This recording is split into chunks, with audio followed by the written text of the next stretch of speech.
მახსოვს სანამ კანს შევეხე თვალებში სუდამი ბნელდა. ყველაზე უცნაური რეკვესტი რა მიგიღია? დაჟეს ბოდიში სკოლა რო გავხსენი, ძველი ტატუ არტისტებიდან მომდიოდა ძალიან ცუდი მესეჯები, რაღაცა fuck you and your school. ეს მეგობები რომ შემპირენ ჩამოდი გამიკეთებ, ყველა გაქრა რა თქმა უნდა, ალბათ 1-5 კაცი იყო, ვინც მეხმარებოდა. გამარჯობა, ეს არის კვირა პოდკასტი და დღეს ჩვენი სტუმარია ტატუ არტისტი თიკა იორკერ და პირველი ქართველი გოგონა, რომელმაც გახსნა საკუთარი art space ნიუ-იორკში. გამარჯობა თიკა, ძალიან დიდი მადლობა რომ მოხვედი, სასწაულად გამოიყურები. ბრავო. მადლობა პერგე ჩემ მომიწვიეთ. და გილოცო ძალიან კაი რაღაცა დაწყებული და გილოცო და მიხარი რა შენი სტუმარი ვარ. მადლობა. სანამ ნიუ-იორკში გადმოვალთ და ნიუ-იორკის ამბებზე, ვინ არის თიკა? რომ მოგვიყო შენ თავზე? მე კი ვიცი ვინც არის, მაგრამ ჩვენმა მსმენელმა და მაყურებელმა რომ უკეთ გაგიცნოს. სანამ გადმოვიდოდი, თიკა იყო ერთ-ერთ კომპანიაში იმპორტ მენეჯერად მომუშავე გოგო, რომელიც სრულად ბედნიერი იყო თავისი სამსახურით და მე რაღაც უცებ გადაწყდა რომ გადმოსულიყო აქ და სრულად შეიცვალა მე ჩემი თლიანი ცხოვრება. დიდად საინტერესო არ იყო, ეხლა რა შევადარო ჩემს ცხოვრებას, მაგრამ მაინც ძალიან კაი ცხოვრება მქონდა გონია საქართველოში. ტატუთი დაინტერესება. როდის დაინტერესდი, რატომ დაინტერესდი და აი მოგვიყევი შენი გამოცდილება. იყო ძალიან რენდომ გადაწყვეტილება იყო, მანამდე ვსწავლობდი ფოტოგრაფიას და საქართველოში ყავი ჩასული რაღაც 6 თვიანი vacation-ზე ვიყავი და სრულად შემთხვევით ვნახე რა ჩემს მასწავლებელს პიტოს ქონდა ტატუ სკოლა გახსნილი და ბოლო ადგილი ქონდა დარჩენილი და TBC ბანკში ვიყავი მახსოვს line-ში და შემთხვევით ვნახე მაგისი პოსტი და უბრალოდ მივწერე რომ მეთქე can I try და ესე დავიწყე სრულად შემთხვევით მანამდე არც მიფიქრე არასდროს რომ შეიძლება ტატუსთან მქონოდა რამე კავშირი ანუ არც ხატვაში ანუ კი ხატავდი, მაგრამ აი არასდროს არ მიფიქრე რომ ტატუით დავკავებული ყავი, იმიტომ რომ სულ მეგონა რომ იმპორტზე უნდა მემუშავე, იმიტომ რომ ეს იყო ჩემი საქმე მომწონდა, რასაც ვაკეთებდი, იმიტომ რომ ბევრი ბენეფიტი ქონდა იმპორტზე მუშაობას, მაგრამ შემთხვევით გადავწყვიტე რომ მოდი ვცდი და ძალიან კარგად გამოვიდა. საქართველოში ისწავლე ტატუ. საქართველოში ვისწავლე კი. ბრუნდები ნიუ-იორკში და იცვლი პროფესიას. სრულიად, ყველაფერს ვტოვებ, ძველი სამსახური დავტოვე, სახლი შევიცვალე, სულ ყველაფერი შევცვალე და რო დავიწყე, დღემდე არ გავჩერებულ ვარ.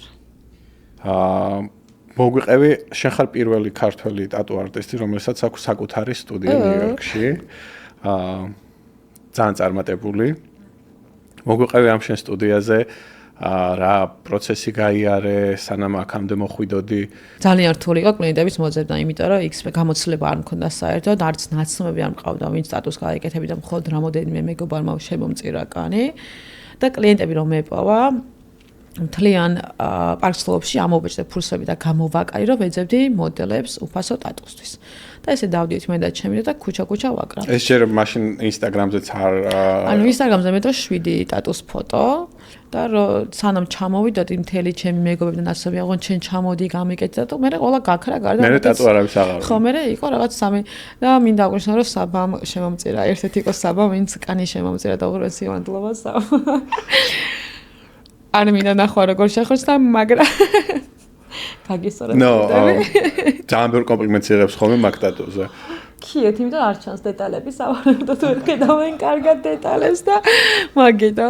ხოდა მოკლედ საბაშები და რო ჩამოხდა მიკეთეო, ძალიან ზოგადად ძალიან საყვარელია, იცი ამიტომ. მე მახსოვს რომ ძალიან ბევრს წუწუნებდა. ანუ ძალიან ცუდი ადგილია რა, ანუ კივნეული ადგილია. პლუს მე არ მქონდა პრაქტიკა ხვდები და ანუ ალბათ მე უფრო ვდგენდი ვიდრე სხვა დგენდა, მაგრამ ზოგადად ზურგი ძალიან წარეა რა, მით უმეტეს ხერხემლის ადგილი წარეა. მაგრამ თან ეხა მეგობარი რა იყო, უფრო შეიძლება კომპლეინინგ აიკეთები ვიდრე ნებისმიერ კლიენტებს, იმიტომ რომ ნებისმიერ კლიენტებს არ შეუძლიათ ისე წუწუნი როგორც ჩვენს მეგობრებს. იმიტომ რომ თავისუფლებას არ აძლევენ. ხო და მთლიან პარკსლოპში არა გამომჩა რა ეს მეგობები რომ შემპირენ ჩამოდი გამიკეთებ, ყველა გაქრა რა თქმა უნდა, ალბათ 1-5 კაცი იყო, ვინც მეხმარებოდა და კანს მწირავდა და კლიენტები რომ მეპოვა, ესე პარკსლოპში გამოვაკარი, რომ ვეძებდი მოდელებს უფასო ტატუსთვის. გაკეთებული მქონდა ჩემი დიზაინები და ვაკეთებდი მარტო ჩემ დიზაინს, სხვას არ ვაკეთებდი და ესე დღეში დაახლოებით 3 კაცი მაინც მოდიოდა ხოლმე და ვუკეთებდი ტატუებს. ესე ვისწავლე ყოველ დღე თითქმის ვაკეთებდი ტატუებს. ოღონდ მაშინ მუშაობდი, ძიძა ვიყავი. full time-ზე მუშაობდი 9-დან 5-მდე რომ მოვდიოდი, მე დატოს ვაკეთებდი ხოლმე და შაბათ-კვირას ვაკეთებდი მთელი დღე ხოლმე. და დაახლოებით 2 თვეში უკვე ბევრი დატო მქონდა გაკეთებული, კარგად ვაკეთებდი უკვე და ანუ ვახდენიებდი უკვე თანხას. უკვე დაიწყე. ხო, და მე ძალიან კარგად წავიდა, იმიტომ რომ ჩემს სტილს ბევრი არ აკეთებს. მით უმეტეს ნიუ-იორკში ძალიან ცოტაა, ვინც ჩემს სტილს აკეთებს, რაღაც ახალი იყო, უცხო იყო და ბევრი კლიენტი მყავდა უკვე. და მე გადავედი East Williamsburg-ში და გავაკეთე ჩემი private studio. პირველი სტუდია. ეს როგორ მიხვედი სტუდიამდე? როგორ მივედი და სივრცეს ვეძებდი, სადაც თან ვიცხოვრებდი, თან სტუდიოს გავაკეთებდი. Okay. და შემთხვევით ვნახე Street Easy-ზე loft-ი იყო East Williamsburg-ში და რო შევედი, მეორე სართულზე იყო საძინებელი და ქვედა ძალიან დიდი სივრცე იყო, სადაც შემეძლო გამეკეთებინა ჩემი დატო სტუდიო. და რო გადავედი მან, დამეხვალნენ ჩემი მეგობრები, რო გადავედი მან, ეგრევე მეთქე ახლა ამხელა სივრცეა, მოდი ბარიღამ სკოლას გავაკეთებ. და სკოლა და ჩემი დატო private studio გავხსენე ერთიანად. და მე ძალიან კარგად იმუშავა. მაკედან უკვე გაიზარდე? მაკედან გავიზარდე. გაჩნდა იდეა უფრო დიდი სტუდიის. ხო, ანუ იქიდან გამომდინარე გალერეა მინდოდა რომ მქონოდა საკუთარი და art space-ი მინდოდა. უნდა ყოფილიყო დიდი სივრცე და უნდა გადავსულიყავი. გარდა ამისა უკვე ვიყავი 34-33 წლის და მეთქი ჩემი სახლი მინდა რომ მქონდეს აქამდე არასდროს ჩემი სახლი არ მქონია და ამიტომ მეთქი ყველაფერი ერთად მოდი გავაკეთებ ახალ space და პლუს ჩემი სახლიც მექნება და მოხდა კიდევაც ეს და ძალიან კარგად იმუშავა. მიხარია გამართლა. რამდენი ხანია? ერთ წელიწადზე მეტი არის ხო რაც ეს ახალი? გავხსენით იანვარში 8 თვეა. მაგრამ საერთო ჯამში უკვე 4 წელი არის დატოს ვაკეთებ. ოღონდ რომ დავიწყე არ გავჩერებულო სულ ვაკეთებ და სულ ვითარდები და სულ ვიზდები. და აი ყოველ წელს უკვე ახალ რაღაცას ვაკეთებ ახალ და ძალიან მიხარია. და ხანდახან ძალიან მომყვა ხოლმე ჩემი თავით. ან სულ. უნდა იამაყო. ხო, რაღაც კარგია. თან მით უმეტეს ქალი რო ხარ და ქალებს რო აძლევს სუპორტს და რო ეხმარები, ეგ კიდე სხვა მომენტია. იმიტომ რომ ტატუ სფეროში ძირითადად სუკაცები იყვნენ. და ეს კაცები ძალიან აგრესიულები არიან ქალის მიმართ, იმიტომ რომ გონიათ რომ თვითონ პროტესტი არტისტები არიან ვიდრე ქალები. და ისე კარგად ვერ გააკეთებენ დატუს, როგორც ეგენი აკეთებენ დროს პირიქით. აქაც ეგრე იყო. ყველგან ეგრეა ეს კაცების დამოკიდებულება ქალების მიმართ ყოველთვის ესე იყო. და ეხაც ეგრეა რა. თუმცა ეხა სახეს ვაძლევთ, ვახევთ კაცებს ძალიან ჩვეულებრივად და ტრაქზე გვაკოცონ. ია, უკაცრავად.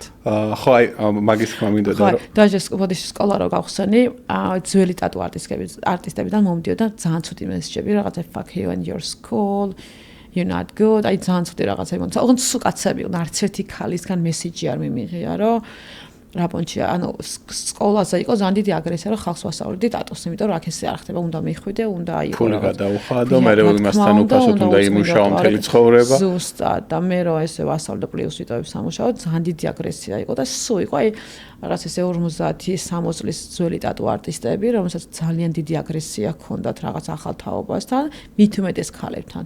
იმიტომ რომ დაახლოებით 50 მესეჯიდან არც ერთი მესეჯი არ იყო ქალისგან. რამდენად იცის ხალხმა ამის შესახებ, რომ ეს შენი სტუდია რეალურად art space-ია და არა მარტო ტატუ სტუდია და ის რომ ღია ხართ არტისტებისთვის და სთავაზობთ ამ საგამოფენო სივრცეს. იმ ნიში ქონდა ქართველი არტისტის გამოფენა, რომელიც არაჩვევად ჩაიარა, ულამაზესი გამოფენა იყო. ეხლა ვაკეთებთ კიდე სექტემბრის ბოლოს ვაკეთებთ შემდეგ გამოფენას და პლუს ბუშუკის art cave-ი გადმოდის ჩვენთან და კოლაბორაციას ვაკეთებთ სტუდია 1609 და ბუშუკ art cave-ი გაერთიანდება და როგორც გალერეა ესე ვიქნებით. ეს იქნება შენს სივრცეში. კი, იმიტომ რომ ისინი იხურებიან და ჩვენთან გადმოდიან და ყოველდღე გვექნება გამოფენა აბსოლუტურად და პლუს ტატუსაც გავაკეთებთ. როგორ არის საქართველოში ტატუს სწავლობ და მე შეგიძლია ხატო. ნიუ-იორკში არის უფრო რაღაცა სირთულეები, ხო ამას? არა, რთული არის ერთი ლაისენსი გინდა რომ აიღო, მაგრამ ლაისენსი გქონდეს როგორც permits რო იღებ, driver license-ის permits რო აი ძალიან ადვილია ნებისმიერი ჩააბარებს, უბრალოდ უნდა იცოდე როგორ გააკეთო. და პრობლემა ამერიკის შოპებში ის არის რომ არ გეუნებიან როგორ უნდა გააკეთო, იმიტომ რომ 6 თვე უნდა იმუშაო იმათთან, რაღაც შოპში უნდა დაალაგო შოპი, ტუალეტები უნდა წმინდო და მაგათი რაღაც მოსამსახურე უნდა იყო და მერე გეუნებიან ძალიან რაღაც იზისთებებს, როგორ უნდა იყოს ლაისენსი. ჩემთან მაგი არ არის. და პლუს სკოლა მაქვს და ამ სკოლის მერე შეუძლიათ დარჩნენ ჩემთან და იმუშაონ ეგრევე. ოღონდ ცოტა მეტი პრაქტიკა გინდა, სანამ კლიენტებს მიიღებ და ვიღაცის კანზე იმუშავებ დამოუკიდებლად. რა სერვისები გაქვს ტატუს გარდა? ტატუს გარდა გვაქვს sound healing-ი, live body drawing-ი გვაქვს, პლუს ვაკეთებთ ივენთებს და რაც მთავარია, ყველაზე მნიშვნელოვანი რაც არის, გარდა ტატუ შოპისა არის გალერეა და როგორც გალერეა ასე ვიყენებთ ჩვენ space. ანუ სხვადასხვა არტისტებსაც? ანუ ტატუ space-ი არ არის, ჩემი არის art space-ია და რაც art შეეხება, ვცდილობ ყველაფერი გავაკეთოთ შიგნით. ოკეი. სკოლაც იგივე space-ში გაქვს, ხო? სკოლაც იგივე მაქვს, მყავდა უკვე 61 მოსწავლე. თითქმის უმრავლესობა დააკავებულია ახლა ისევ ტატუთი აგრძელებს მუშაობას და ძალიან კარგად არიან და ძალიან მიხარი, რომ დამდი წელიწად ნახევარში დაახლოებით 2 წელიწადში უკვე 61 მოსწავლე მყავდა და ძალიან ვამაყობ მაგ ფაქტით, რომ გილოცავ, კაი დასაწყისია. ქართველები არიან ძირითადად შენი მოსწავლეები? ქართველი მყავდა, მე მგონი სულ 5. მაგრამ მინდა აღვნიშნო, რომ მყავდა 46 წლის ქართველი ქალბატონი, რომელმაც გადაწყვიტა, რომ თავიდან დაიწყო ცხოვრება და შეეცვალა თავისი პროფესია. ეხაც მუშაობს ერთ-ერთ ქართულ სალონში, ტატუ არტისტად და ძალიან კარგად მიდის. ამიტომ არასდროს არ არის გვიან, რომ შეიცვალო შენი პროფესია და ცხოვრება და ცადო ახალი რაღაცები შენ ცხოვრებაში. და აღმოაჩინო ახალი მოწოდება. გაია და ისე ვამაყობ იმით, რომ საქართველოში, ანუ ასაკი ძალიან მნიშვნელოვანი და გონია რაღაც 30-ის მერე, 35-ის მერე, ანუ ისე მორჩა ყველაფერი, მაგრამ ესეთი ხალხი რაღაც სტიმულს გაძლევს, რომ ანუ ყველაფერი შეგიძლია ყოველთვის გააკეთო აბსოლუტურად. და შენ ასეთ ხალხს აძლევს საშუალებას.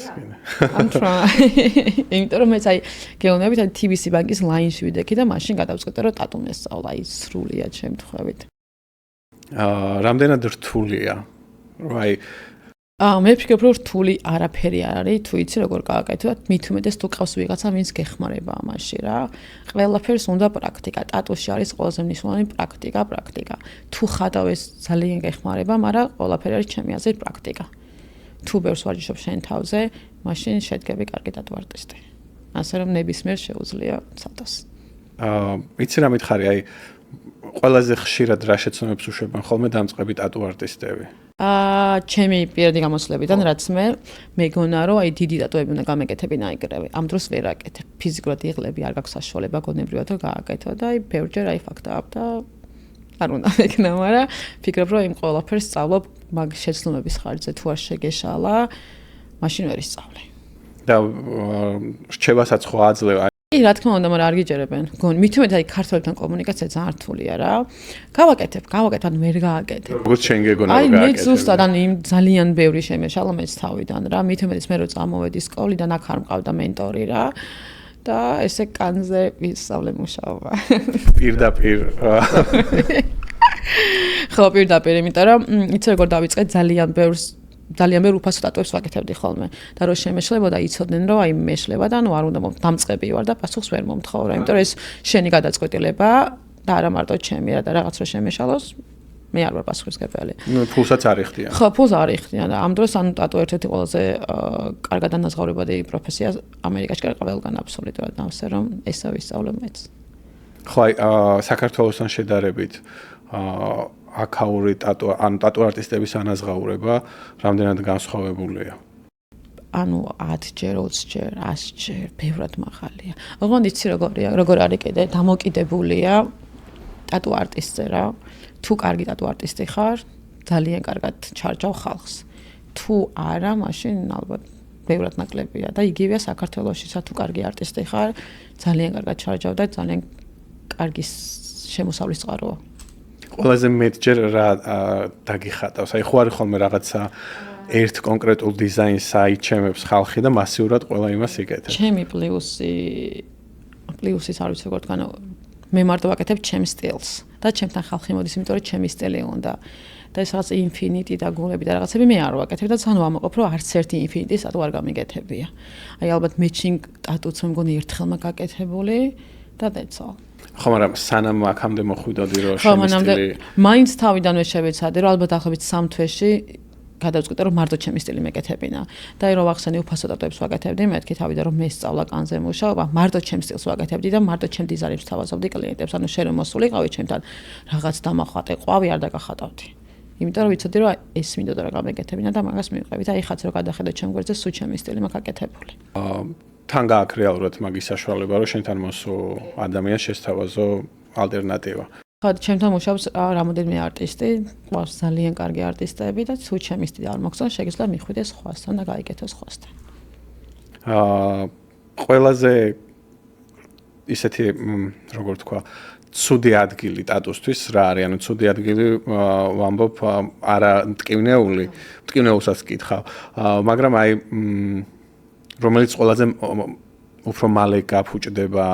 აი თითები გადადის ძალიან, ამ ადგილას ოჭალი გადადის, ფალმე, ანუ ხელის გული გადადის, ან ფეხის გულები გადადის. ხელის გული მარტივად გადადის? კი, ძალიან, ანუ აქ სამჯერმა გადატარებული და გადადის. ყველა შემთხვევაში თითები გადადის და ხელები გადადის.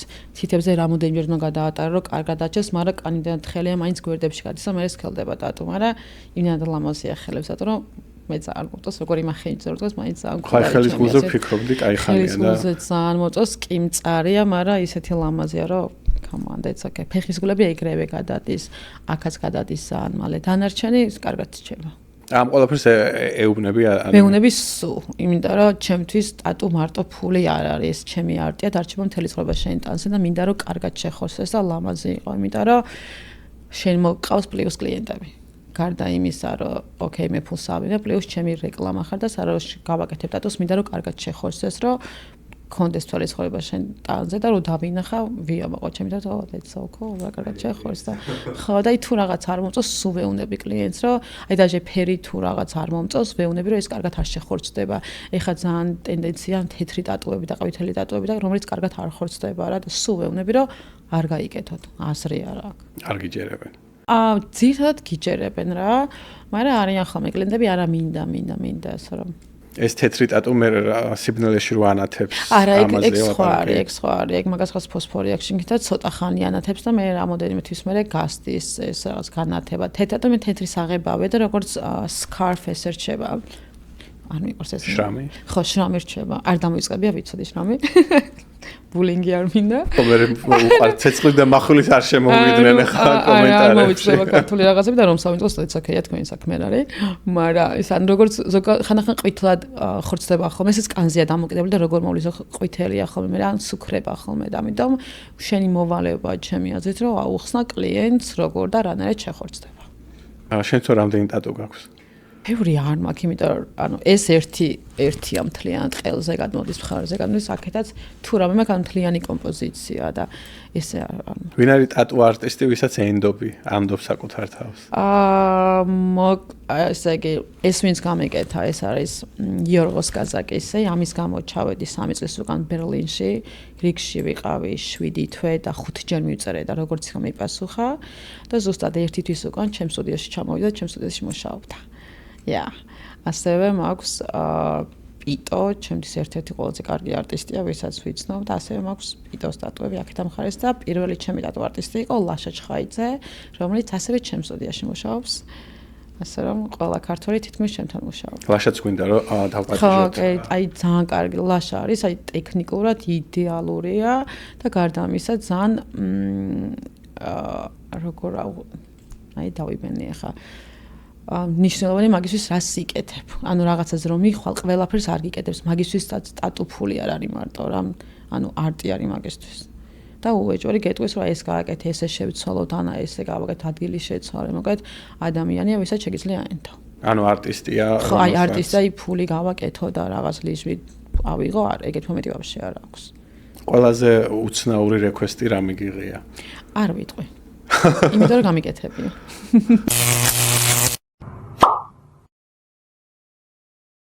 მოვლა როგორ ხდება? აი ყველაზე შეცდომას რას უშვებენ ანუ მეორე დღეს რომ ბიჩზე მიდიან, აი ეგ არის პრობლემა და აი ვეკეიშენზე რომ მიდიან რაღაცა კანკუნში, ეგ არის პრობლემა.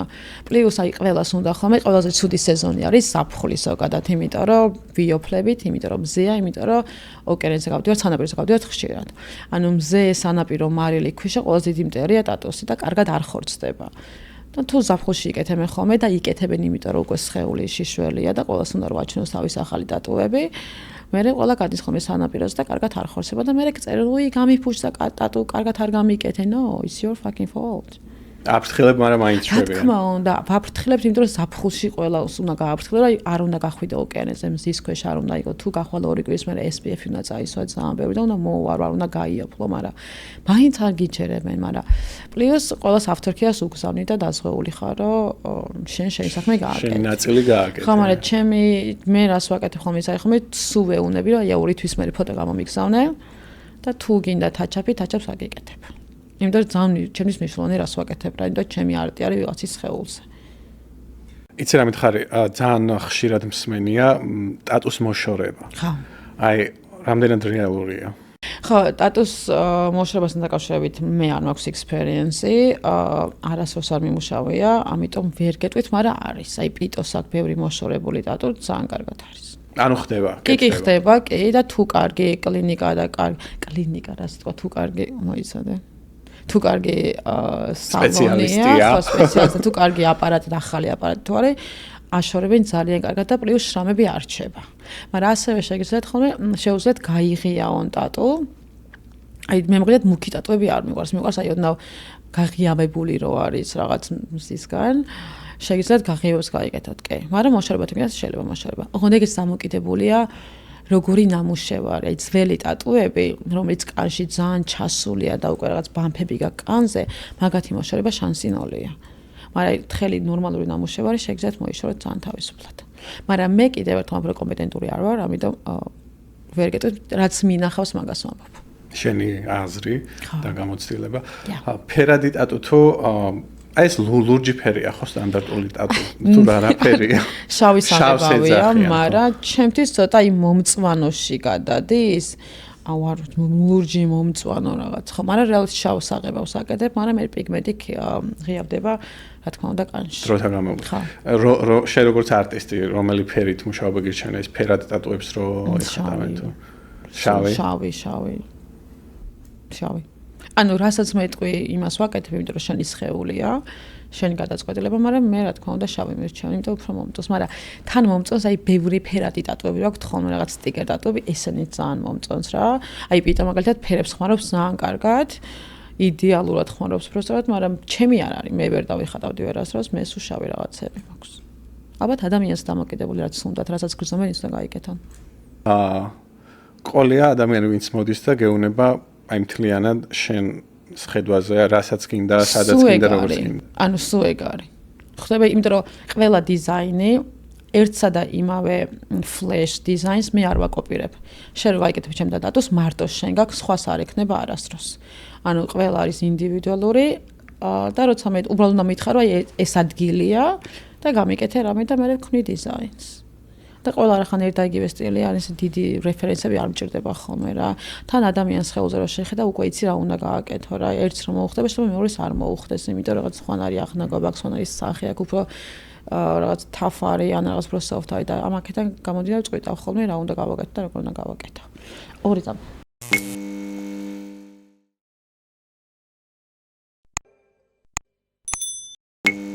We good. All good. ყველაზე დასაწყისში როგორც ახსენე, დიდ ტატუებს არ დავხატავდიო, მაგრამ ეხლა რაც უკვე გამოცდილება გაქვს და ტექნიკაც დახვეწილი და ასე შემდეგ, ყველაზე დიდი ტატუ რა დაგიხატავს ან ალბათ მთლიანი ხელი მაქვს გაშავებული. ეს მთლიანი ხელი, აი ეს უბრალოდ შავი. სულ მთლიანი ხელი მაქვს blackout-ი გაკეთებული კი. ულამაზესია. და ერთ სესიაზე ერთ სესია არ იყო, ჩემი მეგობარი იყო პირველ რიგში და როცა გვინდა მაშინ წყვეტავდით. დაახლოებით დასჭირდა 4 სესია და აი ულამაზესია, ძალიან მომწონს მთლიანი რაღაც ნაწილები გაშავებულია ხოლმე ჩემზე, ძალიან ხათარი. ერთი პერიოდი იყო ეს წრეები ძალიან გეომეტრიული ყველაზე, ანუ ზოგადად გეომეტრიული ტატუები ძალიან რთული, იმიტომ რომ ისტორიონ დაიცვა და ყველას ეგ ქონდა ხოლმე ერთი პერიოდი რა ის გეომეტრიული. ეხლა ცოტა გადავიდა. თან სხეული რო იცვლება, მე ისიც ფორმას ხო კარგავს. ანუ ოდნავ, აი რამხელაზე უნდა მოიმატო და გასულ. ეხლა ძალიან იშვიათი რა, ძალიან მოიმატო და ძალიან რა გასულ. კი რა თქმა უნდა იცვლის, მაგრამ ისე არა რომ რაღაც ტატუმ. ანუ ძალიან უნდა შეიცვალოს სხეული, რომ ტატუმას ფორმა შეიცვალოს. ალბათ უნდა დაიკლო ალბათ 80, 100, 120 კილო, რომ ეს კანი ჩამოიწელოს და ტატუმ ფორმა დაკარგოს. თქვენთან სტუდიაში პირსინგებს თუ კი, პირსინგებს აკეთებთ, კი. ლაშას აკეთებს და როცა პიტო მუშაობს ხოლმე, პიტოც აკეთებს ხოლმე. პიტო შენი მასწავლებელი დიახ, ჩემი მასწავლებელი იყო პიტო და ეხლა ჩვენთან მუშაობს. მიყავთ. ის როგორ არის? ის ურჩევნია მამულსა რომ ანუ სულ მაგას ამბობს, რომ ძალიან ამაყობ, რომ ანუ სადაც ვლაპარაკო პიტოზე, სულ დაუგნიშნო ხოლმე, რომ ის სულ ამბობს, რომ ძალიან ამაყობს, იმიტომ რომ ყველაზე ლუზერი ვიყავი ჩემ კლასში მახსოვს და ეხლა ძალიან ამაყობს, რომ ჩემი სტუდიო მაქვს და რო ჩამოდის ხოლმე, სულ ფიქრობთ როგორ გავაკეთოთ, რა გავაკეთოთ, ჩამოვა ხოლმე რაღაცებს გადაადგილებს ხოლმე, ესე გააკეთებ, ესე გააკეთე და ძალიან მეხმარება ბევრ რამეში. გახსოვს პირველი ტატუ? შენი დახატული. მახსოვს ეს იყო ჩემი best friend-ი, რეხო, რომელსაც ჩვენს კარგად იცნობ. დავაწერე დედამისის თუ მამამისის ხელნაწერი იყო და მახსოვს სანამ კანს შევეხე, თვალებში სულ დამიბნელ და ვერ დავინახე ვერაფერს, ბრმად შევეხე კანს, მაგრამ ძალიან კარგად გამოვიდა. როცა სწავლობ, ღორის კანზე ხატავენ, ესე გამიგია და აღარ. მაგრამ არიან ის ფრიგები, ვინებიც კიდე აკეთებენ, მაგრამ გვაქვს რეზინის კანი, რომელიც ოდნავ მიმსგავსებულია რეალურ კანთან, შედარებით სილიკონია, რაღაც სილიკონი რეზინა. განსხვავებული, იმიტომ რომ უფრო სქელი და უფრო მაგარი და საღებავი უფრო ცოტა ჩადის ვიდრე რეალურ კანში, მაგრამ ძალიან გეხმარება რეალურად, იმიტომ რომ ხელი აღარ გიკანკალებს. ანუ ნემსის მოძრაობას სწავლობ, სიჩქარეს სწავლობ და კი ძალიან მნიშვნელოვანი მაგაზე იმუშაო და ბევრი ივარჯიშა. ანუ ჩვენ სკოლაში მაგას ჩვენ არა, მე სკოლაში მაგას ვაძლევ ხოლმე, აპარატსაც ვაძლევ, მაგ სავარჯიშო რეზინებსაც ვაძლევ. რაც ჭირდება მაგათ ყველაფერს ვაძლევ ხოლმე. როგორ გაქვს ეს კურსები, ანუ წელიწადში რამდენჯერმე ხდება? აი რომ მინდოდეს ახლა შენთან მოვიდე, კონკრეტულად უნდა გამოცხადდეს, რომ აი კურსი იწყება თუ ნებისმიერ დროს შემიძლია მოვიდე. დამოკიდებულია, რამდენ ბევრი ხალხი მყავს ხოლმე, არის ხოლმე რომ თვეში ერთხელ ვაკეთებ, ან კიდე ორ თვეში ერთხელ ვაკეთებ ხოლმე. არის სამკვირიანი კურსი, პირველი 2 კვირა მუშაობენ ამ fake skin-ზე, სილიკონზე და შემდეგი 1 კვირა მთლიანი დღე მუშაობენ რეალურ კანზე. პირველი 2 კვირა არის კვირაში 3-ჯერ 3 საათი დღეში და მაქვს დილის ჯგუფები და საღამოს ჯგუფები. თუ დილით მუშაობ და ვერ მოხვალ ფიზიკურად, შეგიძლია იყოს საღამოს კურსები და თუ ღამე მუშაობ, შეგიძლია დილის კურსი აღხომ და ძალიან ფლექსიბლური ეგეთ რაღაცეებში, იმიტომ რომ ნიუ-იორკია და ძალიან ჭირს რომ რაღაც კონკრეტული რაღაც თარიღები ამოვარჩიო და მოერგო ვიღაცას და მე ვცდილობ რომ მოვერგო ხოლმე სხვებს. და ბოლო 1 კვირა მთლიანი დღეები ხარ სტუდიაში, აკეთებ დაახლოებით დღეში 3 ტატუს რეალურ სკინზე, კანზე, მომყავს მე კლიენტები და ყოველი ტატუ რაც კეთდება სტუდიაში ჩემი მოსავლის მიერ, სწორდება ჩემ მიერ. ანუ ისინი დახატავენ, მე მევასწორებ ყველაფერს და რო ხორცდება იდეალურია. აი ეხლა ყველაზე ახლოს როდის გაქვს შემდეგი კლასი? შემდეგ კლასს სექტემბრის მერე ვიწყებ 20 ოქტომბერს. 20 ოქტომბერს. და ყველაზე დიდი პლუსი ჩემი სკოლის ის არის, რომ სკოლის დამთავრების მერე გვიტოვებ ჩემს მოსწავლეებს სტუდიაში და შეუძლიათ გაგრძელონ მუშაობა სტუდიაში. ანუ სამსახურის მოწმობა აღარ მოუწევთ.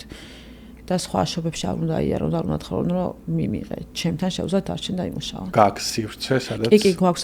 ანუ ძალიან დიდი სივრცეა. დაახლოებით 20 სამუშაო ადგილი მაინც არის. თან როგორ იცი, დამწყებები რო არიან, ძალიან ეშინიათ ხოლმე კანში ღრმად შესვლა და ვერ აფუჭებენ ფიზიკურად, თავზერობად გავარ, უფრო ეშინიათ ხოლმე და ძალიან თხლად მუშაობენ ხოლმე და ფიზიკურად ვერ აფუჭებენ. სულ იყო ალბათ 2 ტატუ ამ 61 მოსწავლეში, რაც ცოტა გაფუჭდა და მე მომიწია რაღაც შეიდინგის დამატება, როცა გამელამაზებინა, მაგრამ ძალიან კარგები არიან ხოლმე ძირითადად. ანუ ისე არიან ხოლმე კარგები, რომ ჩემგან რომ მიდიან ხოლმე, დაახლოებით 2 ან 3 თვეში თავის სტუდიას ხსნიან ხოლმე. Yep. გიფიქრია, ანუ ნიუ-იორკის გარეთ გასვლა? არა. არ მინდა, იმიტომ რომ თუ გავდივარ, ანუ შვებულებაზე გავდივარ ხოლმე და როცა შვებულება მაქვს, მინდა რომ ღმინო დავლიო ბევრი და ანუ ვისია მონო, ამიტომ არა ერთხელ ვცადე ესპანეთში მუშაობა და მეთქი არა, არ მიიღებს. ნიუ-იორკი არის შენი ადგილი. ხო, იმიტომ რომ თუ სადმე გავდივარ, ანუ ვეკეიშენია ხოლმე და მინდა რომ enjoy გავაკეთო რა და ისე ანუ სტუდია რო გავხსნა სადმე არა მგონია, იმიტომ რომ ეხლა ძალიან დიდი space-ია, ანუ ერთხელ გამოდი. ანუ ძალიან დიდი space-ია, ძალიან ბევრი საქმეა და მინდა რომ ამას მივხედო. გარდა ტატუსი მინდა როგორც გალერეა ესები მუშაობ, იმიტომ რომ ჩემ მომავალს მაგაში ვხედავ, როგორც ანუ გალერეაში მინდა ვიმუშაო და ჩემი საკუთარი გალერეა მინდა მქონდეს და ამიტომ ჯობია აქ ვიყო ვიდრე რაღაც სხვა ადგილებში. მაგრამ ჯერ არ ვიცი. ანუ ეს კი ვამბობ ხოლმე რომ ჯერ ვიცი რომ არა არ მინდა, მაგრამ მე ერთხელ გავიგვიძებ როგორც სტატუარტისტობა გადავზღვით და შეიძლება შევიცვალო აზრი და გავაკეთო. მინახავს შენთან სტუდიაში ვიდეოები სხვადასხვა ღონისძიებებს რომ ასპინძლობ ხოლმე და ძალიან კარგი შესაძლებლობაა ქართული არტისტებისთვის. თიკა იორკი მიმართეთ მეგობრებო. ახალი რუბრიკა გვაქვს გადაცემაში. შენ იქნები პირველი სტუმარი, ვინც ამას გააკეთებს. უპს.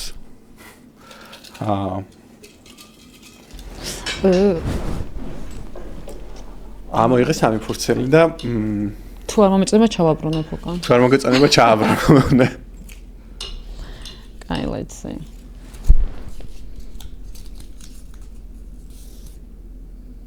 სამი რამ ქვია ამ ჩვენ რუბრიკას. Okay, so სამი აპლიკაცია ტელეფონში, რომელსაც ყველაზე მეტად იყენებ.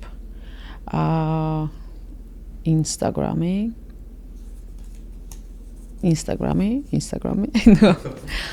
საქმიდან გამომდინარე Instagram-ი, TikTok-ი, ChatGPT. ChatGPT ხო.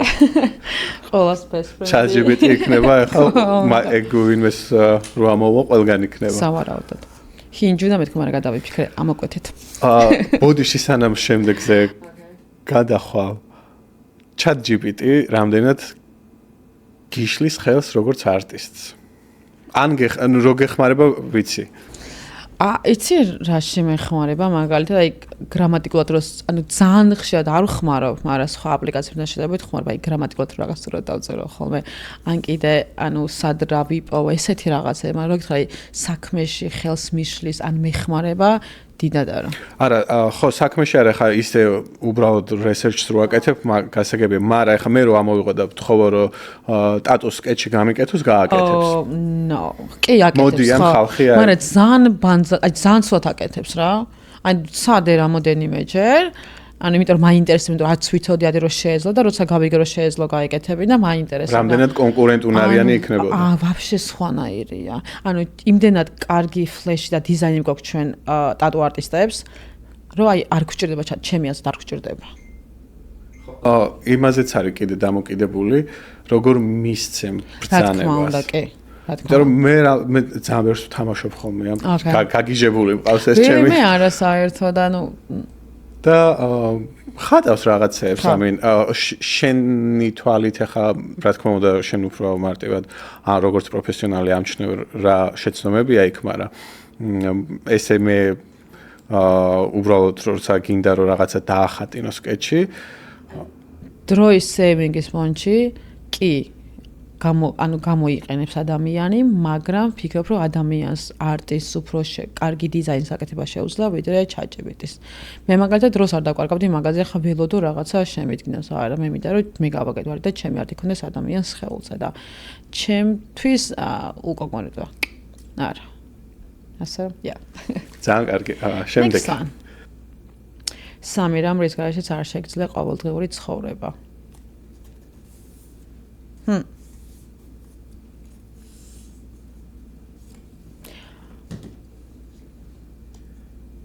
ზოგადად ფიქრობ, რომ ყველაფრის გარშე შემიძლია ცხოვრება. ეს რაღაც კონკრეტულ რაღაცაზე არ ვარ ძალიან დამოკიდებული. ხო, ნუ საკვებზე და წყალზე არ არის აქ საუბარი. არა, ალბათ ტელეფონი, იმიტომ რომ მჭირდება.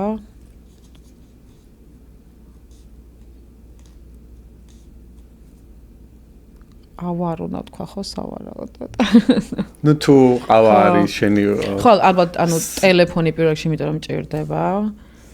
მეორე ალბათ ავარ ვიცი. შემდეგი კითხვა იმისგან. სხვა რა მოვიღო არა? ამოიღე კი.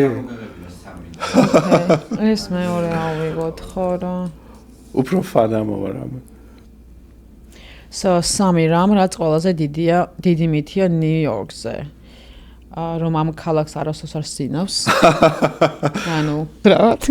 ანუ ხო, ეგ არის რომ არასდროს არ სინავს ალბათ, იმიტომ რომ ძალიან ხშირად რაღაც პირველი სტოპის მერე ყველაფერი დაკეტილია და ბარები და კლუბები როგორც საქართველოში არის 24 საათი ღია ესე არ არის. მეორე რომ ანუ ყველა ბედნიერია, რახან ამერიკაში ცხოვრობს საერთოდ არა ძალიან ბევრი არაბედნიერი ადამიანი ცხოვრობს. და მესამე ალბათ ურთიერთობები, რომ ადვილი აქვს, დეიტინგი ძალიან რთულია, ხალხის პოვნა, მეგობრები ძალიან რთულია. ალბათ ხალხს გონია, რომ ძალიან ადვილია ყველაფერი და ძალიან ლამაზად ჩანს და ნუ ეგრე არ არის. თვითონ ამერიკელებიც ძალიან მარტოსულები არიან. ანუ ეს არ არის ის, რომ ჩვენ რაღაცა შეიძლება ვიღაცას ენის პრობლემა ქონდეს და შემდეგ ეგ არ არის. ანუ ნიუ-იორკში ეგ პრობლემა დგაა.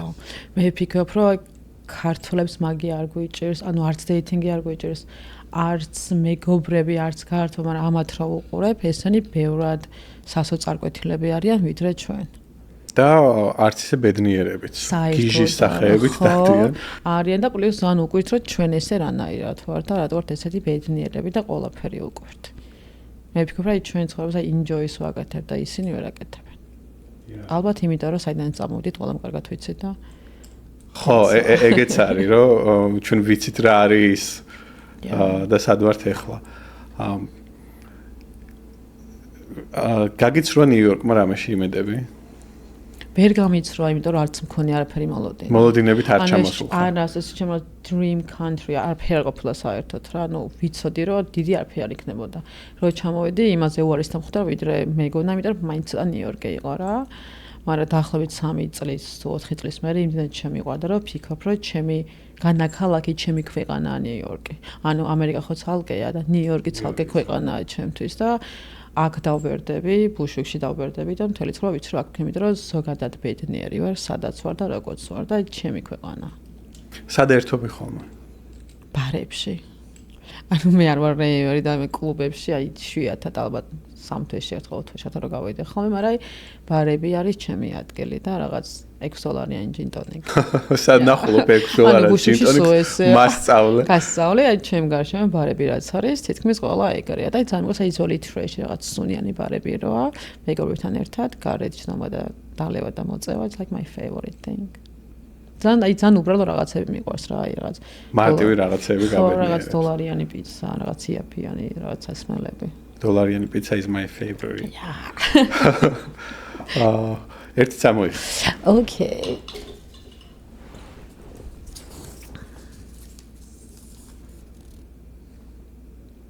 სამი რამ რაც ყველაზე მეტად გაღეზიანებს. ხალხი რა ბაზრობს რომ იმაზე მეტი არიან ვიდრე რეალურად არიან და თავს რო გაჩვენებენ რომ ვითომ ძალიან ქულროჟები არიან ამ დროს. ვაფშე არ არიან. მეორე გასლაითინგი არ შემიძლია ვერ ვიტან. ყოფილ ხარ მსხვერპლი? კი, ბევრჯერ. რა თქმა უნდა, მგონი ყველა ყოფილა. გააჩნია წრე როგორი გვაქვს. და მესამე ალბათ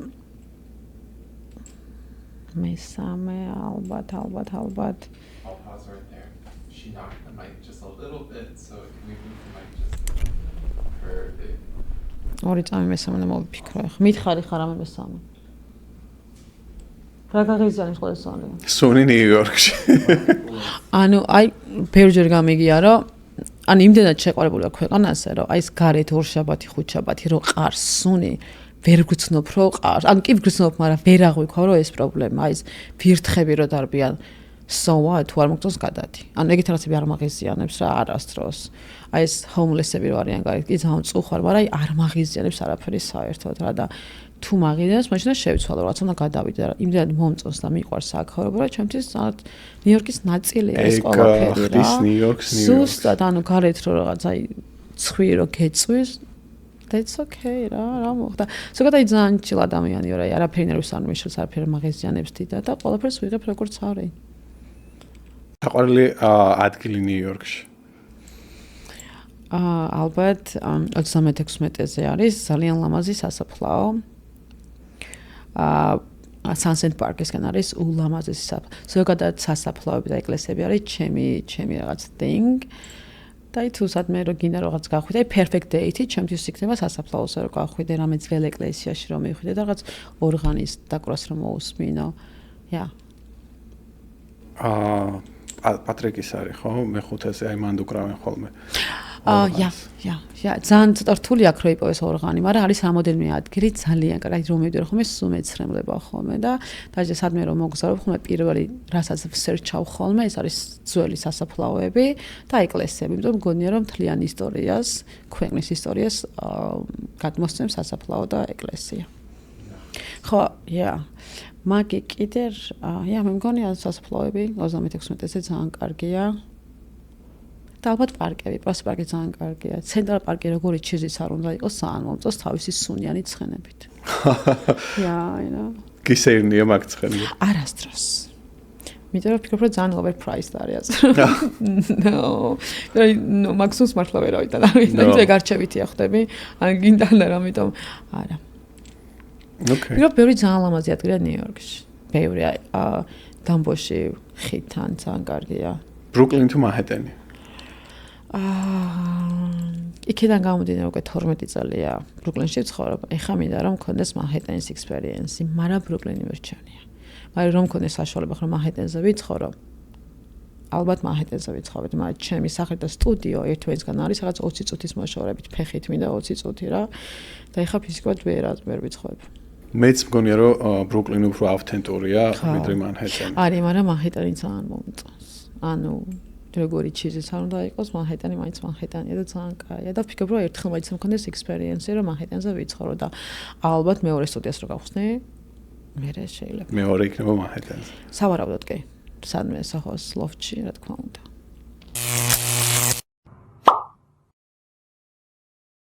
ძალიან დიდი მადლობა თიკა. მადლობა. პირიქით გქონდა ძალიან ვინარევი და კარგი. რა იზიბრიზია.